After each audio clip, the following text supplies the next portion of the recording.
Bienaventurado el hombre que tiene en ti sus fuerzas, en cuyo corazón están tus caminos. Atravesando el valle de lágrimas, lo cambian en fuentes. Atento a este versículo. En la Nueva Versión Internacional dice: cuando pasa por el valle de las lágrimas, lo convierte en región de manantiales. ¡Qué tremendo esto! Hay personas que tienen la capacidad, tienen el poder de transformar valles de lágrimas, situaciones adversas, situaciones que vienen contra las personas como tormentas, para hacerlas llorar, para desesperarlas. Hay personas que tienen la capacidad de, en medio de esta situación, producir vida y cambiar este valle de lágrimas por una región de manantiales. Un manantial representa la vida, donde tú puedes beber y donde otros pueden beber. Y termina diciendo en ese versículo 7 que este tipo de gente, esta gente que tiene ese poder de transformar la lágrima en fuente de bendición, dice que irán de poder en poder y verán a Dios en Sión. Es decir, que esta gente irá progreso, avance, mejora, porque eso es ir de poder en poder. Vas a un trabajo y encuentras que dentro de ese trabajo el poder te impulsa a ir a otro poder mayor. Y termina diciendo que verán a Dios en Sión, es decir, que contemplarán a Dios en su santo templo. La manifestación del Espíritu Santo está para ti. ¿Quién no quiere ser una persona así? Yo leí este salmo y yo le decía al Señor: yo quiero ser esa persona. Yo quiero ser esa persona bienaventurada. Pero ahí, en el mismo salmo, encontramos que esto, aunque es para todos, no todos lo viven. Por eso dice: bienaventurado el hombre que tiene en ti sus fuerzas. Está haciendo como una clasificación. El hombre que tiene en ti sus fuerzas, es decir, el hombre que tiene su fuerza colocada en Dios. ¿Cómo es que alguien puede colocar su fuerza en Dios? Yo recuerdo cuando tenía como unos 25 años que os compartí en aquella iglesia donde tuve esa experiencia tan profunda con Jesús, y aunque yo ya había conocido acerca de Dios desde los 8 años, fue en aquel lugar, aquel día, que yo genuinamente me rendí a los pies de Jesús con aquella frase de: Señor, haz lo que quieras. Y el fuego se prendió en mí. Y gran parte de mis amistades estaban enredadas en las drogas y llevaban una vida que ellos mismos no podían salir, ¿verdad? Y cuando se prendió el fuego en mí, pues yo comencé a llevar el evangelio a todos los lugares. Comencé a predicar a todo el mundo que había un Jesús salvador, un Jesús sanador, y que si lo había podido hacer conmigo, también lo podía hacer con ellos. Y pues uno de mis amigos me atendió. Y en un momento de desesperación, pues accedió a venir conmigo hasta ese lugar donde las aguas se estaban moviendo, porque había un centro de desintoxicación, y mi amigo me dijo: bueno, pues yo quiero cambiar mi vida, yo veo lo que Dios ha hecho contigo, yo voy a por todas. Y nos fuimos hasta allí y conseguimos hablar con el director. Y ahí estaba mi amigo hablando con el director y yo esperando. Y cuando mi amigo volvió me dijo: Ana, me ha dicho algo muy raro. Le dije: ¿qué te dijo? Pues me ha dicho que tengo mucha fuerza y que cuando no la tenga vuelva. Yo recuerdo que ardimos en ir a los dos. Menudo una oveja perdida que quiere entrar en el redil y encima la tiran para afuera. Y nos fuimos 200 kilómetros criticando de aquel director. Al poco, yo entendí que mi amigo tenía mucha fuerza. Porque cuando se le pasó, vamos a decir, el mal de amores, cuando se le pasó ese pequeño disgusto que había tenido en el corazón, que le había llevado hasta allí, él ya no creía bajo ningún concepto necesitar nada de nadie. Por supuesto que él no necesitaba ir a ningún centro. Tenía mucha fuerza. Él creía: yo puedo solo. Y entendí las palabras de aquel hombre. Guiado por el Espíritu le dijo: todavía tienes mucha fuerza. Cuando no la tengas, es el momento donde un corazón puede rendirse a Jesús. ¿Por qué? Porque colocar nuestras fuerzas en Dios es entender, es reconocer nuestra impotencia, que no somos nada, que no tenemos nada, que no sabemos nada, que somos frágiles, que hoy estamos en este mundo y mañana podemos no estar. Entender todo esto es vaciarnos de nosotros mismos para que Dios pueda entrar con su poder. ¿Sabes qué pasa?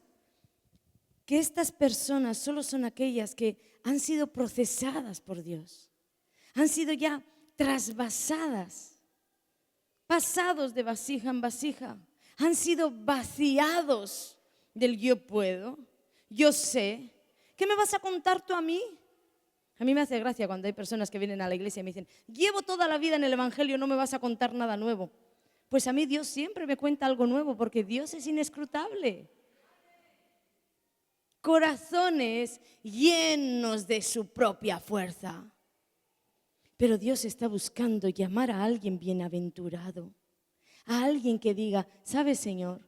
Yo entiendo que no tengo nada, que no sé nada, que no puedo nada. Quiero vaciarme, quiero vaciar todo este poder que tengo en mí mismo para llenarme de tu poder. Y poder decir, yo tengo mis fuerzas en ti. Este será llamado bienaventurado. Porque ¿sabes algo? Cada vez que Dios en mi vida ha querido entregarme algo, primero me ha pedido algo.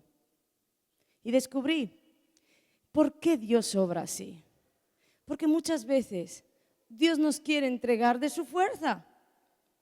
Pero todas tus fuerzas están ocupando el lugar donde tiene que entrar su fuerza. ¿Dónde va a entrar su poder? Muchas veces Dios te quiere llenar, pero antes te va a pedir, vacíate. Señor, te ruego, lléname de tu gloria. Pero si estás lleno de tu ego, ¿a dónde tiro mi gloria? Él va a pedir algo primero. Y cuando tú se lo entregues, es que vas a poder hacer uso de su poder y de su fuerza. Porque vas a estar vacío de ti para poder ser lleno de Él. ¿Cuántos están entendiendo hasta aquí? Amén. Gracias, Señor. Luego sigue diciendo, en cuyo corazón, hablando de este bienaventurado que todos queremos alcanzar, en cuyo corazón están tus caminos. ¿Cómo es que podemos tener los caminos de Dios en nuestro corazón? Yo quiero explicaros esto brevemente con una pequeña historia del general sirio Naamán. Con él vais a entender cómo cuando alguien no tiene trazado el camino de Dios en su corazón, le puede desviar de caminar en el camino a la bendición. Naamán era un general sirio y además era alguien muy bien mirado en ese ejército, porque era un hombre valeroso, lleno de fuerza, de valentía, pero también era leproso. La lepra era algo incurable en aquella época y Naamán era leproso. Así que todo su valor no le servía de nada. Estaba sentenciado. Entonces Naamán, que tenía una criada jovencita, una prisionera de guerra israelita, un día esta mujer le dijo a la esposa de Naamán, yo conozco en Israel un profeta sobre el cual está el poder de Dios para sanar. Y si Naamán se acerca a él, Naamán va a ser libre de su lepra. Naamán, cuando se enteró, quiso correr al profeta. Fe no le faltaba, aunque era sirio. Entonces organizó todo en la tierra para poder presentarse delante del profeta. ¿Qué sucedió? Que Naamán iba pensando, yo soy Naamán, el general sirio. Ahora el profeta saldrá de su casa y seguro se pondrá en pie y alzará su mano, invocará a su Dios y yo seré limpio de la lepra. Pero nada de esto sucedió, porque resultó que Eliseo, el profeta, ni siquiera se presentó delante de él y le dijo al criado, mira, va a venir un general sirio, vas a ir y le vas a decir que se meta 7 veces en el río Jordán y entonces su piel va a ser limpia y va a ser sacado de la lepra. Naamán tenía su solución, tenía la solución a su problema y a su enfermedad, mas sin embargo dice la Biblia que se enfadó, se enojó. ¿Por qué? Porque Naamán ya tenía una idea preconcebida de lo que Dios o cómo Dios tenía que hacer el milagro. Vamos a leerlo ahí en 2 de Reyes 5, el versículo 11, que dice: y Naamán se fue enojado diciendo: he aquí, yo decía para mí, saldrá él luego y estando en pie invocará el nombre de Jehová su Dios y alzará su mano y tocará el lugar y sanará la lepra. Os lo voy a leer en otra versión que dice: Naamán se marchó indignado y murmurando. Yo pensaba que saldría a decirme y que puesto en pie invocaría al Señor su Dios, que me tocaría con su mano y me libraría de la lepra. ¿Dónde estaba el problema? El problema estaba en que Naamán iba por su milagro con una idea preconcebida de cómo tenía que suceder su milagro. ¿A cuántos les suena esto? Esto es algo que suele pasar entre nosotros. Especulamos. Dios nos envía una palabra, nos da una palabra de ciencia, nos da una promesa y automáticamente seguido recibes la promesa y tu mente te hace todo el plan. Va a ser así, así, así, así. ¿Y qué sucede? Que en el 99,9 de las veces, como no eres Dios, no sucede nada de lo que has pensado. Hay gente que hasta le pone fechas a Dios. Pastora, Dios me dio una promesa y me dijo que va a ser en el 2015, en el 3 de diciembre, y viven angustiados hasta esa fecha. En esa fecha no sucede nada y de esa fecha en adelante viven amargados. ¿Por qué? Porque al igual que Naamán, solo tenían una palabra de Dios, pero ellos hicieron todo un croquis, toda una historia de cómo Dios tenía que hacer el milagro. Tenían algo de lo que habla este salmo.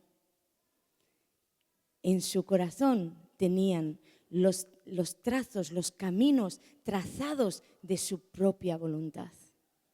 Cuando Dios dice que nuestro corazón tiene que ser lleno de los trazos o los caminos de su voluntad, bienaventurado aquel que tiene sus caminos en nuestro corazón.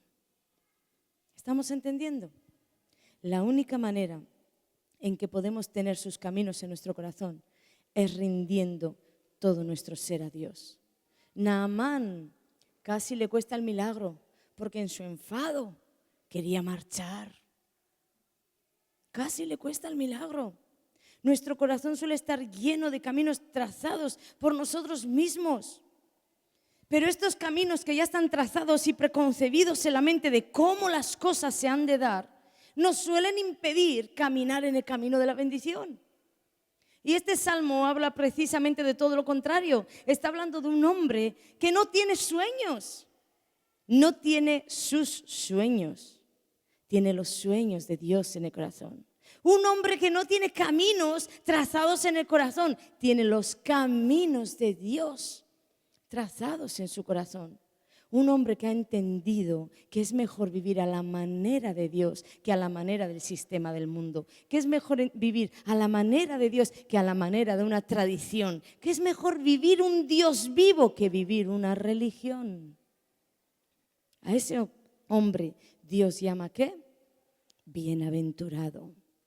Porque cuando un ser humano llega a este nivel de entrega y de rendición, vive con un gozo permanente, vive tranquilo, vive en paz y confiado. Yo quiero vivir así. ¿Cuántos le dicen al Señor, yo quiero vivir así? Pues déjame decirte que cuanto tú más quieres de Dios, ¿qué va a hacer Dios? Más demanda Dios de ti.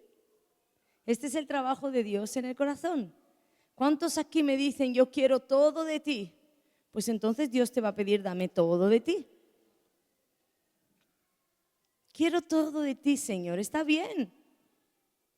Como no puedo enviar nada a un lugar que esté lleno, primero dame todo de ti. y después yo derramaré todo de mí. Dios comienza a tambalear toda nuestra vida. ¿Cuántos se han dado cuenta de esto?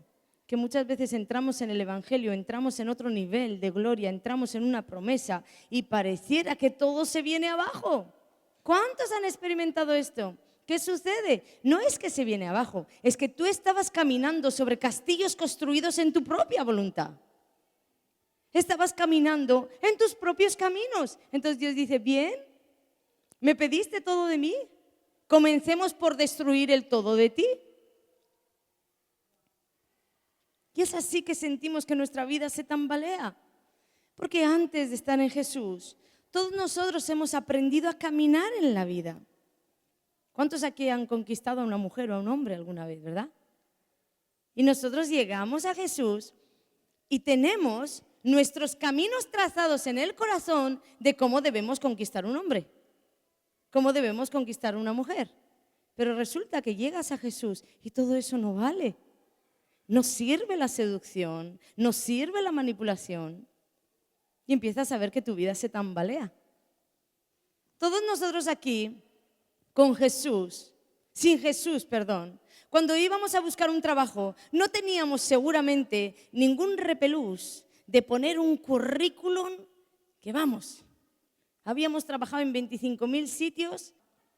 ¡Todo mentira! Sabemos 25 idiomas y casi que alcanzamos a chaporrear el castellano. Porque esa es la manera fuera de Jesús. Pero viene Jesús a tu corazón y te encuentras con que todo empieza a tambalearse y ya nada de lo que has aprendido, nada de lo que vivías sirve. Dios quiere tirar todo esto abajo porque necesita vaciarte. Necesita vaciar tu corazón de tus propios caminos, de tu propia manera de hacer, para establecer en tu corazón sus caminos y su manera de hacer. Te digo algo, los caminos de Dios dice que son ¿qué? Inescrutables, que no se pueden saber ni averiguar. Los caminos del Señor para tu vida son inescrutables, que nunca los vas a poder saber ni averiguar. Entonces te digo como consejo, es mejor no especular. Especular te va a hacer caer. Dios te ha dicho que hará. Quédate con eso. Dios te ha dicho que hará. Hará. No le pongas, no le añadas el cuándo lo hará y cómo lo hará. Porque esa es la parte que te va a hacer caer. Ha dicho que hará, hará, amén. Siempre creemos saber cuál es la mejor manera. Siempre creemos saber cuál es la mejor manera de Dios para realizar nuestro milagro.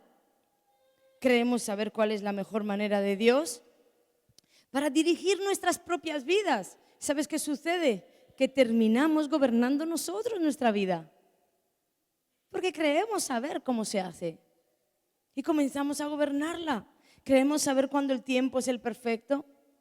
Pero solo Dios conoce los tiempos. Pero nosotros creemos conocer las cosas mejor que Dios. De esta manera, estás lleno de fuerza. Vives en tus fuerzas. Como mi amigo, todavía tienes mucha fuerza para ser candidato de ese lugar en el que irás de poder en poder y verás la manifestación de Dios en su santo templo. Tienes que estar vacío de tus fuerzas y todo lo que tienes colocado en Dios, y tienes que tener los caminos del Señor en tu corazón. Porque sucederá, si no, que a causa de esto, igual que Naamán, como ya hemos diseñado todo lo que va a suceder, cuando no sucede nos enfadamos y empezamos a murmurar de la iglesia, y empezamos a murmurar de los pastores y de los hermanos, y empezamos a mirar mal a Dios. Pues para mí que no eres tan justo como decías. Y empezamos a dudar del amor de Dios para nosotros. Cuando Naamán se enteró de lo que tenía que hacer, porque como las cosas no habían sucedido como él pensaba, que le iban a echar una alfombra roja para recibirlo, cuando vio a aquel criado y encima le dijo, métete 7 veces, no una, 7 veces ahí a pegarse baños en el Jordán. del arranque que cogió. Dijo, ¿cómo? ¿Que me tengo que bañar aquí no unas 7 veces? Para pegarme estos baños me voy a Siria, a las aguas cristalinas de Siria, no a este barro cenagoso y a este Jordán cenagoso. ¿Sabéis que estaba brotando en Naamán? ¿Sabéis que brota en nosotros cuando las cosas no suceden como queremos? Orgullo. Porque al final de todo, la raíz de todo esto, la raíz de tus murmuraciones, la raíz de tus enojos, la raíz de mirar a Dios como si Él fuera alguien malo, la raíz de todo esto al final es orgullo. Porque tú crees saber, tú crees entender y tú crees poder. Creer que conocemos los tiempos mejor que Dios o que lo que necesitamos y cuando lo necesitamos lo sabemos mejor que Dios, solo son brotes de orgullo.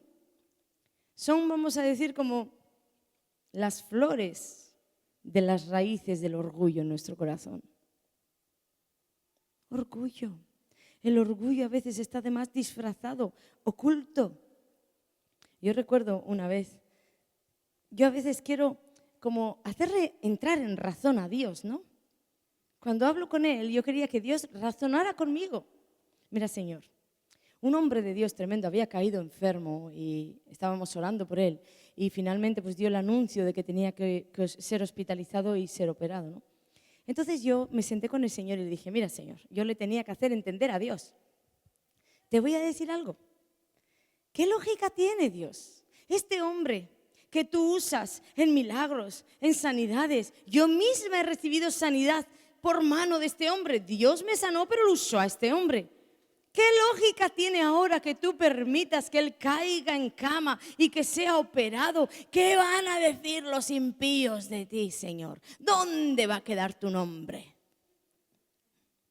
En otras palabras, le estaba diciendo a Dios, yo creo que te equivocaste en esta. Pero Dios me contestó, ¿y qué lógica tiene aquellos que le decían a mi hijo cuando estaba en la cruz, sálvate a ti mismo? ¿Qué lógica tiene, Ana? Había un plan detrás de todo. Y si yo llego a sacar a mi hijo de ahí, tú no estás aquí viva en este lugar. Y le dije, sí, Señor, puede no tener lógica, pero los planes de Dios siempre son perfectos, amén. Siempre son perfectos. Dale ese aplauso a Jesús, porque tú estás dentro del plan perfecto de Dios. No debemos dudar. No dudes. Luego este salmo sigue diciendo, atravesando el valle de lágrimas, lo cambian en fuentes. Gente que atraviesa regiones de lágrimas, de dolor, de sufrimiento y tienen la capacidad de cambiarla en una región de manantiales. Pero ¿cómo alguien puede tener esta capacidad? La respuesta también la tenemos en la palabra. Y nos la da el apóstol Pablo en Filipenses 4, te voy a leer ahí el versículo 11 que dice, no lo digo porque tenga escasez, pues he aprendido a contentarme. Di conmigo, he aprendido a contentarme, cualquiera que sea mi situación. Es decir, que el verdadero secreto para convertir valles de lágrimas en regiones de manantiales está en contentarnos, en aprender a contentarnos en medio de cualquier situación. Y ojo aquí, no te estoy diciendo en aprender a resignarnos. Resignarnos y contentarnos no es lo mismo. Pablo dice que aprendió. El mismo Pablo, el apóstol, dice, yo aprendí a contentarme. Quiere decir que hubo momentos en su vida donde él tampoco lo tenía claro, ¿verdad? Pero aprendió a contentarse. Tenemos que aprender a ver la vida desde el punto de vista no de la felicidad, sino del contentamiento. Porque la felicidad, como el mundo la da, va a durar el tiempo que dure el suceso que la produjo. Pero el contentamiento durará el tiempo que tú determines que dure. Porque la felicidad depende de lo que tienes. Vas a tomar nota de esto, ¿sí? La felicidad depende de lo que tienes y el contentamiento depende de que tomes la actitud de gozarte con lo que tienes. Vamos otra vez. La felicidad depende ¿de qué? De lo que tienes. Pero el contentamiento depende ¿de qué? De la actitud que tomes de gozarte con lo que tienes. La felicidad la puede producir el dinero y en ese momento eres tan feliz. Pero como fue un suceso la que produjo esa felicidad, cuando el dinero no está, la felicidad no está. Sí que es verdad, dicen por ahí. Duró el tiempo que te duró el dinero. Pero el contentamiento es otra cosa. El contentamiento, dice la palabra, el diccionario, que es aceptar de buen grado, no a regañadientes, aceptar de buen grado la cosa que se expresa, especialmente cuando no es perfecta o no satisface completamente un deseo, ilusión o necesidad. Pablo había aprendido a contentarse, ¿sabéis por qué? Porque él miraba las circunstancias no desde el punto de vista de la felicidad, sino del contentamiento. Este contentamiento vino como respuesta a lo que él vivía. Él veía el vaso siempre medio lleno en lugar de verlo medio vacío. Cuando tú respondes positivamente a las circunstancias, va a suceder que en medio de esas circunstancias tú provocas el contentamiento. Tú mismo has determinado gozarte con lo que tienes, estar contento.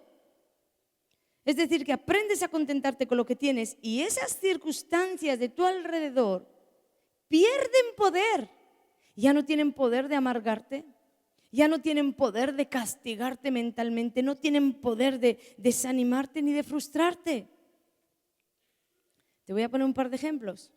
Tú puedes estar con tu esposo, con tu esposa, y estás en un momento de crisis tal que le dices al Señor: mira, Señor, o te lo llevas o te lo envío, porque yo ya no puedo más. Esa es la situación de muchos aquí, en algún momento dado de nuestra vida, claro. Pero tú tienes dos opciones. Tienes la opción de enfrascarte en ese pensamiento, o por el contrario, tienes la opción de decir: ¿sabes cuánta gente hay por ahí que no tienen con quién dormir? ¿Sabes cuánta gente hay por ahí que ni siquiera tienen con quién pelear y tienen que hablar con un espejo? ¿Sabes cuánta gente hay por ahí deseando un abrazo y aunque sea de este cascarrabias, yo tengo el abrazo? Eso es para alguna, porque el mío es santo, puro y bendito. Puedes estar echando pestes en tu trabajo y estar maldiciendo al jefe y a los compañeros y al trabajo que te tocó y el horario que te tocó. ¿Por qué no pensar en la gente que no tiene trabajo? ¿Por qué no pensar en aquellos que están en escasez, en angustia, clamando delante del trono? ¿Dónde está mi trabajo? ¿Por qué no pensar en ellos? Y el que no tiene trabajo, ¿por qué no pensar en este tiempo? Estoy aprendiendo que hay un Dios proveedor que cuida de mí. Y Señor, el día que me des el trabajo voy a ser excelente. ¿Ves qué cambio de dirección en el corazón? Tú provocas en medio de las circunstancias estar contento, tener contentamiento, y ese valle de lágrimas que estaba preparado para hundirte, para sumergirte en la tristeza, tú resurges y creas vida. En medio de todo esto yo hago un manantial donde yo y otros puedan beber. Vas a ser llamado ¿qué? Bienaventurado. Porque nuestro verdadero problema suele ser que no nos contentamos con lo que nos tocó vivir. Y te vuelvo a decir que no te estoy diciendo que tienes que resignarte a lo que estás viviendo y, la pastora dijo que me tengo que contentar, y quedas ahí resignado y enterrado de por vida en las lágrimas. No, eso es resignarte. Te estoy hablando de cambiar las circunstancias de tu vida con una actitud positiva. Estoy diciendo que mientras esperas que Dios te saque de esa situación. Estoy diciendo que mientras esperas. Porque hay una promesa que dice, clama a mí y yo te responderé. Entonces, mientras estás esperando, opta por el contentamiento, aprende a vivir contento. Cambia ese valle de lágrimas, cambia tu actitud y conviértelo en regiones de manantiales. Opta por tener actitud correcta, amén. Por tener el vaso medio lleno. Muchas veces me da mucha tristeza cuando las mujeres vienen a decirme lo mal que lo están llevando en el matrimonio. Pero yo te digo, mujer, de ahora en adelante, cuando vengan estas tormentas, vas a pensar que no te gustaría ver a tu esposo de la mano de otra. No te gustaría ver a tu esposo sonreír de la mano de otra.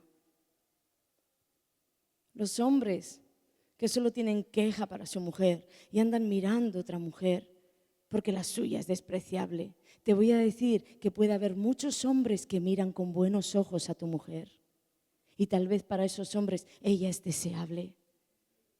¿Por qué no pensar que lo que Dios te ha dado es lo que a ti te pertenece y lo que a ti te conviene? Es lo mejor.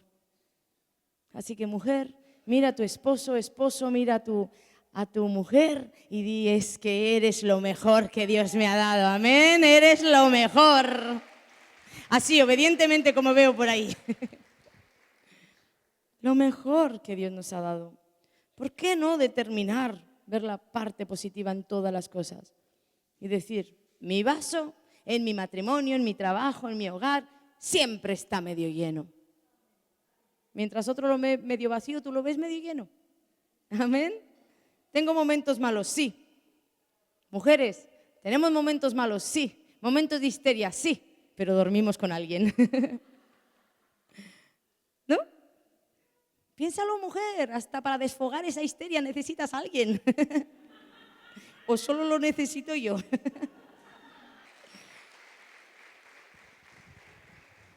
Pues claro que sí. Y todos vivimos momentos así.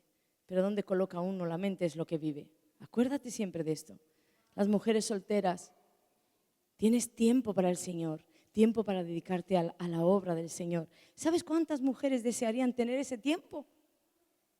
¿Solo estás qué? En espera. Ese no es el valle permanente de tu vida, la soltería, porque Dios mismo dijo, no es bueno que estés solo. Entonces Dios cumplirá su propósito en ti.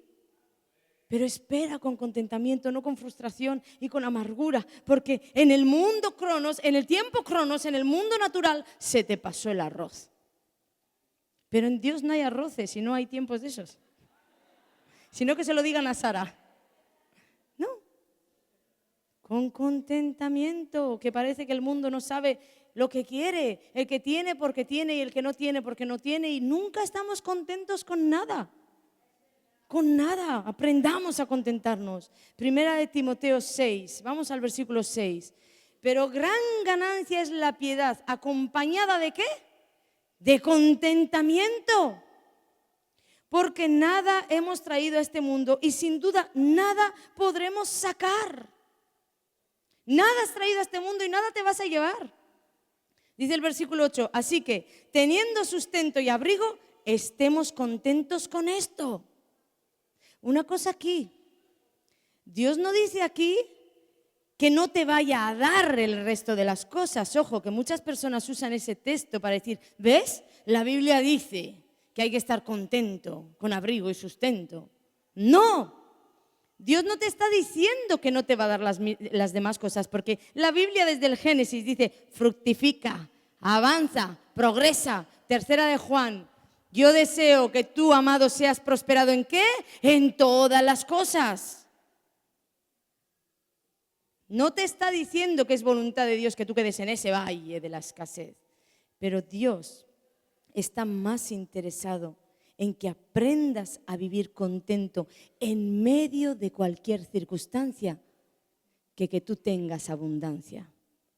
Porque aprender a vivir contento en medio de cualquier circunstancia va a guardar tu corazón. Y Dios dice que sobre todas las cosas guardadas, guarda tu corazón, que de él mana la vida. Amén. Él no quiere que tú solamente pases por las circunstancias. Todas las personas en este mundo pasan por las circunstancias. ¿Quién no ha pasado alguna vez por un desamor, por una pérdida de un trabajo? ¿Quién no ha pasado por un dolor profundo de la pérdida de un ser querido? Todos vamos a pasar por esos valles, forzadamente. Creyentes y no creyentes vamos a pasar. Pero Dios te está hablando el secreto de pasar con una bienaventuranza sobre tu vida. Y es pasar por esos valles con contentamiento en el corazón. Para guardar tu corazón, no murmurando y maldiciendo y quejándote. ¿Qué provecho va a sacar Dios de eso en tu vida? Sea alguien que determina cambiar cada valle de lágrimas en manantial de aguas vivas. Amén.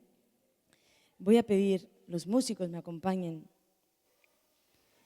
Un día estaremos en la eternidad con Dios. ¿Te has parado a pensar en tu futuro? Para algunos más cercano, para otros más lejano. Un día todos estaremos delante de la presencia de Dios. Y en ese lugar ya no habrá sufrimiento, ya no habrá valles de lágrimas, ya no habrá dolor. Pero en ese lugar tampoco tendremos la manera de demostrar a Dios que hemos confiado en Él, que confiamos en Él. Nuestra confianza en medio de esos valles no podrá ser demostrada a Dios en ese lugar. En ese lugar nunca le podrás decir, Señor, ¿sabes? Tengo mis ojos puestos en ti. Yo sé que tú vas a venir a salvarme. ¿Sabes, Señor? Aunque pase por este valle de sombra de muerte, no temeré porque tú estás conmigo. Todo eso solo lo vas a poder hacer en esta tierra. Aprovecha ese tiempo con Dios.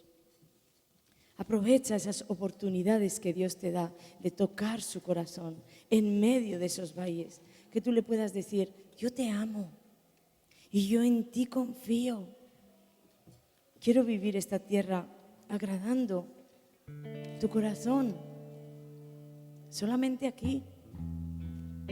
Muchas veces pienso que aún esos valles de lágrimas están colocados no solamente para sacar lo mejor de nosotros, están colocados para que Dios pueda escuchar a sus hijos decir, yo en ti confío. El confío más poderoso sale de estos lugares. ¿Qué vas a confiar en Dios cuando lo tienes todo? ¿Qué vas a confiar en Dios cuando todo te va bien? ¿Ya todo te fue bien? Pero ¿qué puede brotar de un corazón que está en tormentas, que está en valles que quieren arrancar y desgarrar tu corazón en lágrimas? Y entonces se escucha en el cielo, Padre, yo en ti confío, yo en ti confío y determino pasar por este lugar y producir vida, región de manantiales. ¿Cuántos vienen aquí al frente a decirle al Señor, quiero ser llamado bienaventurado? Quiero ser llamado bienaventurado. Voy a poner mis fuerzas en ti, Señor. Me vaciaré porque quiero ser lleno de ti. Tus sueños serán mis sueños y tus caminos mis caminos. Aprenderé a contentarme en medio de cada situación que me toque vivir. Y no solo me contentaré, seré alguien que produce vida en medio de ese valle de lágrimas. Seré alguien que trae manantiales en medio del desierto. Seré alguien que te cree. Con tu ayuda, Señor, lo lograré. Yo oro, Padre, por todas estas vidas. Hoy, Señor, encuentren sentido a esos valles de lágrimas. Y en medio de sus valles, en medio de lo que están pasando y esas circunstancias adversas, puedan verte sonreír. Puedan ver tu mano, Señor, tendida y extendida para ellos. En medio de ese dolor puedan encontrar tu bálsamo de amor. Yo quiero ver a Dios manifestado en su santo templo. Díselo. Quiero ser alguien que va de poder en poder, que no murmura, que no critica, que no sospecha del amor de Dios. Quiero ser alguien que te cree. Quiero ser alguien convencido de que tú tienes para mí lo mejor. Quiero ser alguien que vive en victoria, de poder en poder. Quiero ser esa persona que te ama y que un día llegará al cielo y te dirá: ahí en la tierra te dije que confiaba en ti y ahora estoy en la presencia de Dios diciéndote: confié, confié en que tú sabías hacerlo mucho mejor que yo.